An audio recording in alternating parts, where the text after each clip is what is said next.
Tayo ng keng-keng. Ayan, sibuyas at bawang ang ating nilagay.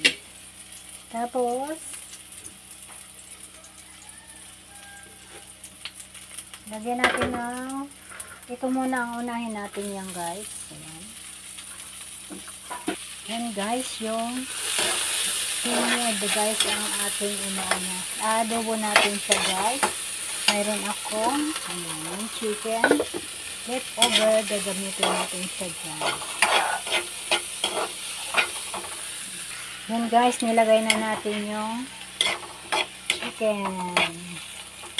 Takpan na lang natin siya muna guys para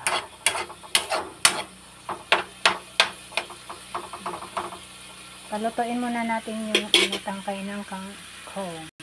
And guys, nilagay na natin yung dahon guys. Kunti na lang kasi yung dahon na. Sisira na siya.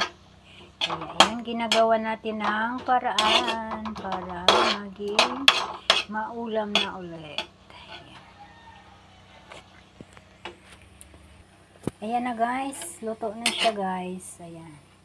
Isang kaprisa ricado na siya guys. Ayan. Yung konting kulo na lang siya guys. At ayos na, may pananghalian na tayo guys. Discarte lang ang nanay natin.